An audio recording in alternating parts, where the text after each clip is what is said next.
জাঙ্কুককে ভালোবাসিস? প্রশ্নটা করলো জিমিন। তে কিছু একটা লিখছিল। সে লেখা থামিয়ে থমকে তাকালো জিমিনের দিকে। জিমিনের চেহারা সিরিয়াস। তে বলে উঠল, হঠাৎ এইসব জিজ্ঞাসা করছিস কেন? কারণ নিশ্চয়ই একটা আছে। তুই বল, উত্তর দে। তুই কি জাঙ্কুককে ভালোবাসিস? তে চুপ করে গেল। তাদের ক্লাস শেষ।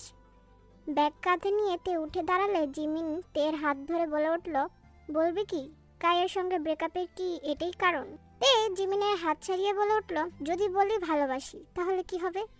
তাহলে কি আমার আর জাঙ্কুকের বন্ধুত্ব বদলে যাবে, নাকি তোর আর আমার সম্পর্ক বদলে যাবে? আর শোন, কায়ের কথা আর কখনো তুলবি না জিমিনা। জিমিন থমকে গেল, কিছু বলতে পারলো না সে। তে চলে গেল ক্লাস ছেড়ে। পেছনে ফিরে একবার তাকালো। জিমিন জানালার কাছে জাঙ্কুকের টেবিলের সামনে দাঁড়িয়ে কি যেন ভাবছে। তের কেন যেন মনে হলো সে একটু আগে জিমিনের ওপর রেগে গিয়েছিল হঠাৎ করেই। সেটা কি জিমিনের মনের কথা বুঝতে পেরে? তে বেরিয়ে গেল স্কুল ছেড়ে। আজ জাঙ্কুকের জ্বর থাকায় সে স্কুলে আসেনি। ভাগ্যিস আসেনি সে। তবে তের মনে হলো জিমিনকে ওই কথাগুলো বলাটা ঠিক হয়নি তার। তে ঠিক করলো কাল জিমিনের কাছে গিয়ে সরি চাইবে। তবে পরের দিন জিমিন স্কুলে এলো না। তারপর 1 মাস জিমিন স্কুলে আসেনি। 1 মাস পর যে জিমিন এলো সে একদম আলাদা। তে যতবারই এই বিষয়ে কথা বলতে চেয়েছে জিমিন এড়িয়ে গিয়েছে। অতঃপর তারপর থেকে এই বিষয়ে তে আর জিমিন কখনো কথা বলেনি। কিন্তু তে খেয়াল করলো এই ঘটনার পর থেকেই জিমিন যেন তাদের দুজনের থেকেই অনেকটা সরে গিয়েছিল। জাঙ্কুক তেকে খুঁজছে। এদিকে বাইরে ইতিমধ্যে স্নোফল হচ্ছে। তের কাছে তার নিজের ব্যাগ বা ফোন কিছুই নেই যে বাড়ি ফিরে যাবে। এদিকে তার শীতের পোশাকও নেই।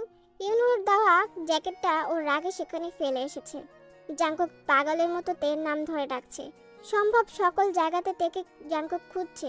অবশেষে জাঙ্কুক খুঁজতে খুঁজতে সেই পার্কে এসে পড়ল। জাঙ্কুক তেকে চিৎকার করে ডাকছিল। এমন সময় কারোর ফুপিয়ে কাদা শব্দ শুনে জাঙ্কুকের পা থমকে গেল। তে নয় তো।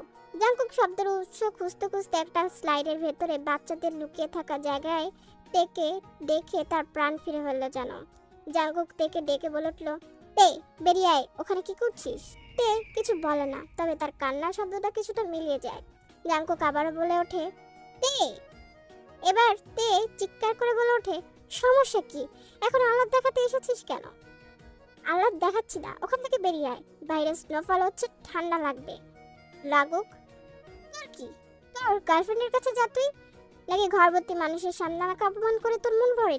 জাঙ্কুকের এবার সত্যি সত্যি রাগ উঠে গেল। তে শুধু তার রাগটাই দেখলো, তার কারণটা দেখলো না। সে রাগে হ্যাচকা টানে তেকে সেখান থেকে বের করে এনে বলে উঠল, কি আমাকে কি তোর মানুষ বলে মনে হয় না? তে তে জাঙ্কুকের দিকে অবাক দৃষ্টিতে তাকিয়ে থাকে। প্রথমবার জাঙ্কুক তের সঙ্গে এমন উঁচু গলায় কথা বলল। তে অবাক কণ্ঠে বলে উঠল, তুই এভাবে কথা বলছিস কেন? তো কিভাবে কথা বলবো? তোকে আমি বলিনি আমরা পরে কথা বলবো? আর তোর জিনিসপত্র কে আনবে? আমাকে কি পেয়েছিস, ডেলিভারি ম্যান? সারা জীবন তোর পিছনে ছুটবো ডেলিভারি নিয়ে? কথাটা বলে জাঙ্কুক নিজের ওভারকোটটা তের গায়ে জড়িয়ে দিয়ে চলে যেতে নিল। তবে তে পেছন থেকে বলে উঠল, কিন্তু কথাটা খুব জরুরি ছিল। আর তোকে আমি বলিনি আমার জিনিসপত্র নিয়ে ছুটে আমার পেছনে। জাঙ্কুক রাগে খুবই ফিরে এলো তের কাছে। তারপর রাগে রীতিমতো চিৎকার করে বলে উঠল, কি এমন জরুরি কথা যে দুটো মানুষের বিশেষ দিন তোকে এভাবে নষ্ট করতে হলো? আমি কি ইচ্ছে করে করেছি? লিসাই তো। লিসা এই, লিসা ওই। ও যদি আগুনে ঝাঁপ দেয় তুইও দিবি? সেই কথা বাদ, পরিস্থিতি সামাল দেওয়ার জন্য তোকে বলেছিলাম লিসাকে সরি বলতে। তের চোখ দিয়ে নিঃশব্দে পানি ঝরছে। জাঙ্কুক এবার আগের থেকে রাগী কণ্ঠে বলে উঠল, কাঁদবি না তে, তোকে কাঁদার মতো কিচ্ছু বলা হয়নি। তোকে শুধু আমি লিসাকে সরি বলতে বলেছিলাম বলে তুই আমাকে এভাবে শাস্তি দিলি। জানিস তোকে আমি গত 2 ঘন্টা পাগলের মতো খুঁজেছি। বাইরে স্নোফল হচ্ছে, এদিকে তোর কাছে টাকা বা শীতের পোশাক কিছুই নেই। জানিস আমার মাথায় কত খারাপ খারাপ চিন্তা এসেছে। তের এই নিস্তব্ধতা যেন জাঙ্কুককে আরো রাগিয়ে তোলে। জাঙ্কুক বলে ওঠে, এবার বল ঠিক কি এমন বলতে তুই এই কাজ করলি? তে কিছুই বলে না। এবার জাঙ্কুকের রাগের বাঁধ ভেঙে যায়। জাঙ্কুকের ধমকে তে কেঁপে উঠল। তে এবার চিৎকার করে বলে উঠল, লিসা তোকে ভালোবাসে না, ও তোর টাকার জন্য আছে। ও ভালো মেয়ে না? হ্যাঁ তো। জাঙ্কুকের এই প্রশ্নে তে হতভম্ব দৃষ্টিতে তাকিয়ে থাকে তার দিকে।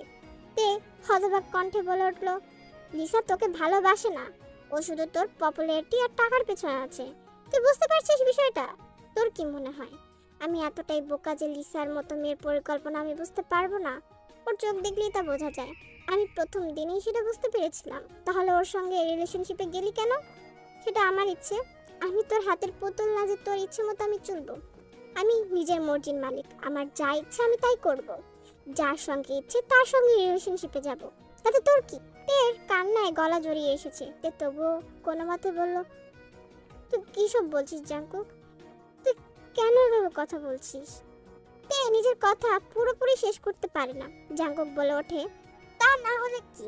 হাই স্কুল থেকে দেখছি আমার সঙ্গে কোনো মেয়ের কথা বলতে গেলেও তুই তাকে ভয় দেখিয়ে তাড়িয়ে দিস, হুমকি দিস। ওরা শুধু তোর পপুলারিটি দেখে আসতো তাই। তবুও তো ওরা আসতো। আমার টাকা দেখে লিসা এসেছে মানছি, কিন্তু তুই তুই তো আমাকে চিনিস, আমি মানুষটা কেমন সেটাও জানিস। এত কিছুর পরও কখনো তোর কেন মনে হয়নি? এত কিছুর পরও তোর কেন মনে হয়নি কাই, সুবিন, ইউনজিন ওদের বদলে জাঙ্কুককে একবার সুযোগ দিই? তে জাঙ্কুকের দিকে তাকিয়ে কোনো কিছু বলার ভাষা হারিয়ে ফেলেছে সে। জাঙ্কুকের চোখে পানি ছলছল করছে। তুই আমাকে শুধু বন্ধু হিসেবে চেয়েছিস তে? কখনো কি আমার এই দুই চোখের দিকে তাকিয়ে বোঝার চেষ্টা করেছিস যে আমি কি চাই? মানলাম বন্ধুত্বের মাঝে ভালোবাসা আর অনুভূতি এনে ভুল করেছি আমি, কিন্তু তোর আচরণে আমার কি ধারণা হবে? তুই আমাকে অন্য মেয়ের সঙ্গে কথা বলতে দেখলেও হিংসায় জ্বলে পড়ে মরে যাস। এইসব কিছু তো আমি কি ধরে নেব তে? জাঙ্কুক চুপ। আজকে আমি বলবো, তুই শুনবি। হাই স্কুল থেকে আমি তোকে পছন্দ করি তে। কলেজ লাইফ থেকে তোর পেছনে ছায়ার মতো আছি। কখনো ভেবে দেখেছিস কেন বিদেশে যাওয়ার সুযোগ থাকা সত্ত্বেও আমি যাইনি? কেন পাপার সাথে যুদ্ধ করে আমি এই দেশেই থেকে গিয়েছি? আমি কেন এত ভালো সুযোগ সুবিধা থাকা সত্ত্বেও তোর পেছনে পড়ে আছি শুধু বন্ধুত্বের জন্য? কাম অন তে, বন্ধুত্বের জন্য কে এত কিছু করবে? আমি করেছি তোর একটু সঙ্গ পাওয়ার আশায়। ভেবেছি ছায়ার মতো পড়ে থাকলে কখনো না কখনো তো তুই আমার অনুভূতিগুলো বুঝতে পারবি। কিন্তু এত কিছু পরও যখন দেখতাম তুই অন্য কারোর সাথে আছিস, তার সঙ্গে হাসছিস, তার গল্প আমার সঙ্গে করছিস, তুই বুঝতে পারছিস আমার ভিতরে কি চলতো? তুই জাঙ্গকের দিকে এগিয়ে গিয়ে তাকে ধরার চেষ্টা করলো। জাঙ্গক সরে গিয়ে বলে উঠলো, এখন লিসা আমাকে ব্যবহার করছে, এটা তো তোর সমস্যা হচ্ছে না? কিন্তু তুই কি আমাকে এতগুলো বছর ইউজ করিসনি? তুই কাঁদতে কাঁদতে এবার বলে উঠলো, আমি বুঝতে পারিনি জাঙ্কুক, আমি তোকে এতটা কষ্ট দিয়ে ফেলেছি, আমাকে ক্ষমা করে দে। কিন্তু এখন বুঝতে পারছি। কি বুঝতে পারছিস? আমাকে লিসার সঙ্গে দেখে তোর হিংসে হচ্ছে, তোর হাতের পুতুল অন্য কারোর হাতে চলে গিয়েছে, এটা ভেবে? এটা বুঝতে পারছিস? জাঙ্কুকের গলা জড়িয়ে যায় কান্নায়। এতদিনে জমে থাকা যন্ত্রণা কথা রূপে বেরিয়ে পড়েছে তার। নিজেকে আটকে রাখতে পারছে না জাঙ্কুক। তে বলে উঠলো, তুই কি সব বলছিস জাঙ্কুক? আমি বোকা ছিলাম তাই এতদিন আমার অনুভূতি আমি বুঝতে পারিনি। আমি ইচ্ছে করে তোকে ব্যবহার করিনি, বিশ্বাস কর। বোকা তুই ছিলি না তে, আমি ছিলাম। এত কিছুর পরও সেদিন ফুলের তোড়া নিয়ে তোকে আমি প্রপোজ করেছিলাম, আমার মনের কথা জানিয়েছিলাম। বিনিময়ে আমি কি পেয়েছি? তাচ্ছিল্যের হাসি। এখন আমি ঠিক করে নিয়েছি তে, আমি আর এই টানাপোড়েনের জীবন চাই না, নিজের মতো বাঁচতে চাই। কতকাল আমি মরিচিকার পেছনে ছুটবো বল? আমিও মানুষ, আমারও ধৈর্যের সীমা আছে। কতকাল অপেক্ষা করব বল? তোর এতটা অবহেলা আমি আর নিতে পারছি না তে। সময় এসেছে তোর আর আমার পথ আলাদা হওয়ার। জাঙ্কুকের চোখের দিকে তাকিয়ে একটু থমকে গেল। সেই নয়নজোড়া যেন এখন হাজারো কষ্ট ঝরে পড়ছে। তেন নিঃশ্বাস আটকে এলো। নিজের অজান্তেই সে তার কুকিকে এতটা কষ্ট দিয়ে ফেলেছে, বুঝতে পারেনি তো কখনো। তবে উপলব্ধিটা যখন হলো তখন এতটা কষ্টদায়ক হলো কেন? অথচ এই মানুষটা দিনের পর দিন সেই সব সহ্য করেছে, বহন করেছে হাসি মুখে। তাহলে তার কতটা কষ্ট হয়েছে? সে কিছু বলতে গিয়েও পারে না। কোন অধিকারে বলবে সে? কোন অধিকারে সে কুকিকে আটকাবে? জাঙ্কুক চলে যাচ্ছে। তের খুব করে ইচ্ছে করছে জাঙ্কুককে জড়িয়ে ধরে বলতে, যাস না, আমার সঙ্গে থাক, তোকে ছাড়া যে আমার বড্ড কষ্ট হচ্ছে কুকি। সিওলের কোলাহল আজ তের বিরক্ত লাগছে। তে রাস্তার ধার দিয়ে হাঁটছে, নিজের চারপাশে কি ঘটে যাচ্ছে তে জানে না। এমন সময় হঠাৎ করেই তের চোখে তীব্র আলোর বেগ এসে লাগে। তে নিজের ঘোর লাগানো দৃষ্টিতে সামনে তাকিয়ে দেখে হাঁটতে হাঁটতে সে কখন পথের ধার থেকে মাঝখানে চলে এসেছে সে বুঝতে পারেনি। তার দিকে এগিয়ে আসছে দ্রুত গতির একটা গাড়ি। তের পা বরফ হয়ে গিয়েছে। তার মনে হচ্ছে এই গাড়িটা তাকে ধাক্কা মেরে চলে যাক, তাতে যদি তের বুকের এই অসম্ভব যন্ত্রণার অবসান ঘটে। তে নিজের চোখ বন্ধ করে নেয়। পরক্ষণেই এক তীব্র আর্তনাদ তের কানে ভেসে আসে। জিমিন বরাবর তে আর জাঙ্কুকের অনুভূতি জানতো। ওরা যে একে অপরকে পাগলের মতো ভালোবাসে, জিমিন এটাও জানতো, বুঝতো। তে হয়তো নিজের অনুভূতি পুরোপুরি বুঝতে পারেনি কখনো, কিন্তু তের অনুভূতি জিমিন জানতো প্রথম থেকেই। তবু জিমিন কখনো ওদের মিলিয়ে দেওয়ার চেষ্টা করেনি। নিজেকে কেমন নিচু মানসিকতার মানুষ মনে হচ্ছিল জিমিনের। জিমিন একটু চেষ্টা করলেই পারতো হয়তো, তাহলে আজ ওদের মাঝে লিসা বা কায়ের মতো মানুষেরা ঢুকে পড়তে পারতো না। তবে জিমিন নিজের অনুভূতি সামলাতে গিয়ে আর জাঙ্কুকের থেকে দূরত্ব বজায় রাখতে এতটা ব্যস্ত ছিল, বন্ধুত্বের দায়িত্ব পালন করতে পারেনি সে।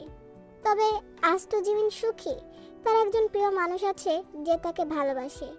জিমিনও সেই মানুষটাকে মনে প্রাণে ভালোবাসে।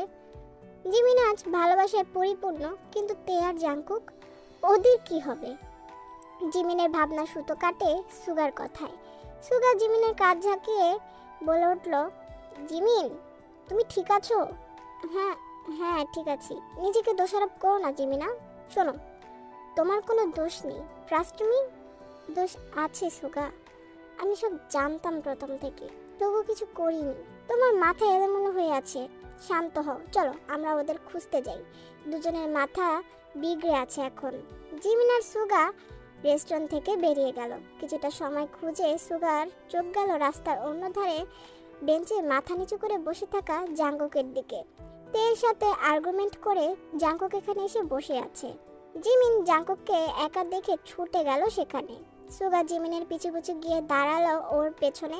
জাঙ্কুক মাথা নিচু করে কাঁদছে। সুগা প্রথমবার তার ভাইকে কাঁদতে দেখলো। জিমিন জাঙ্কুকের সামনে গিয়ে বিচলিত কণ্ঠে বলে উঠল, তে কোথায় জাঙ্কুক? তুই একা কেন? জাঙ্কুক কিছু বলে না, আগের ভঙ্গিতেই বসে থাকে। জিমিন রেগে জাঙ্কুকের কলার চেপে বলে উঠল, উত্তর দিয়েছিস না কেন?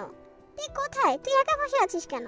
জাঙ্কুক জিমিনের হাত ছাড়িয়ে চিৎকার করে বলে উঠল, চলে এসেছি, আমি আর পারছি না এসব নিতে। জিমিন অবাক কণ্ঠে বলে উঠল, চলে এসেছিস মানে? তোর মনে নেই ওর কষ্ট হলেও কি করে ফেলতে পারে? আগেরবার কি করতে গিয়েছিল তোকে সবটা ভুলে গিয়েছিস? শেষের কথাগুলো জিমিন উঁচু গলায় বলে উঠলেও তার কণ্ঠ ভয়ে কেঁপে যাচ্ছে।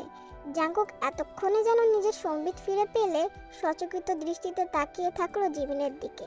জাঙ্কুক উঠে দাঁড়ালো কেমন একটা ভঙ্গিতে, তারপর ছুটতে লাগলো ওই পার্কের দিকে। জাঙ্কুকের পিছু সুগার জিমিনও গেল। অনেকক্ষণ এভাবে হেঁটে বা বলা বাহুল্য দৌড়ে ওরা দেখলো তে রাস্তার মাঝখানের দিকে ক্রমশ এগিয়ে যাচ্ছে। ব্যস্ত রাস্তায় গাড়ির জন্য ওরা তিনজন ওদিকে যেতেও পারছে না।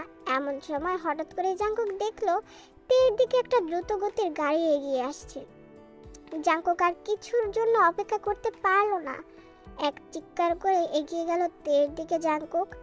জাঙ্কুক তের বাম হাত ধরে হ্যাচকা টানে নিজের দিকে টেনে আনলো তেকে। বুকের মাঝে শক্ত করে আটকে ধরলো তেকে জাঙ্কুক। তের সারা শরীর কাঁপছে। জাঙ্কুক এবার তেকে নিজের বুকের মাঝ থেকে দূরে সরিয়ে ঝাঁকিয়ে রীতিমতো পাগলের মতো বলে উঠল, কি করতে যাচ্ছিলি? এত বড় শাস্তি?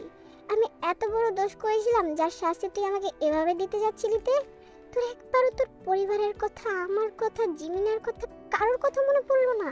জাঙ্কুক শব্দ করে কাঁদছে। তে জাঙ্কুকের দিকে ফ্যাল ফ্যাল করে তাকিয়ে আছে, যেন সে বুঝতে পারছে না জাঙ্কুক কাঁদছে কেন। জিমিন ছুটে এসেছে তে আর জাঙ্কুকের কাছে। তেকে জড়িয়ে ধরে জিমিন কেঁদে উঠল। কাঁদতে কাঁদতে জিমিন বারবার সরি সরি বলতে থাকলো। তে কিছুই বুঝতে পারছে না, তে কিছু বলবে এমন পরিস্থিতিতেও সে নেই। ঘটনার মানসিক চাপে তার কেমন একটা লাগছে। জাঙ্কুক দেখলো তের শরীর ধীরে ধীরে নেতিয়ে পড়ছে। তে অজ্ঞান হয়ে জাঙ্কুকের কোলে লুটিয়ে পড়ল। জাঙ্কুক তেকে কোলে তুলে নিয়ে হাঁটতে লাগলো। সুগা জিমিনকে রাস্তার মাঝ থেকে তুলে সামনে নিল। জাঙ্কুক বা তে জিমিনের সরি বলার কারণ বুঝতে না পারলেও সুগা বুঝতে পেরেছে বেশ। সুগা জিমিনকে নিজের দিকে টেনে এনে বলে উঠল, এদিকে তাকাও জিমিনা। জিমিনা তাকালো। তার চোখের কোণায় শিশির কণার মতো জমে থাকা অশ্রুকণা মুছে দিয়ে সুগা বলে উঠল, যা কিছু হয়েছে তাতে তোমার কোনো হাত নেই জিমিনা। আমি আগেও বলেছি, এখনো বলছি, তুমি নিজেকে সামলাও।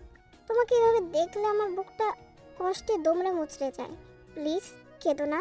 সুগার এমন কথায় জিমিন কান্না সামলাবে কি? সুগাকে আঁকড়ে ধরে জিমিন আরো ডুকরে কাঁদতে থাকলো। তারপর কাঁদতে কাঁদতে বলতে থাকলো জিমিনা, সুগা বিশ্বাস করুন, আমি এমন কিছু হোক চাইনি। আমি শুধু চেয়েছিলাম ওদের বিষয় থেকে দূরে থাকতে। বুঝতে পারিনি এমন কিছু। জিমিন নিজের কথা শেষ করতে পারলো না। তারপর আলতো স্পর্শে জিমিনের হাত জোড়া ধরে বলে উঠল, তোমাকে কিচ্ছু বলতে হবে না জিমিনা। আমি জানি। এবার ওদের ওদের মতো ছেড়ে দাও। ওদের নিজেকে সামলাতে দাও। আর আমাকে তোমাকে সামলানোর সুযোগ দাও। চলো তোমাকে বাড়ি পৌঁছে দিয়ে আসি। আঙ্কেল আন্টি নিশ্চয়ই খুব চিন্তা করছে। জিমিনা কিছু বলে না। সুগার হাত ধরে সে হাঁটতে থাকে নিঃশব্দে।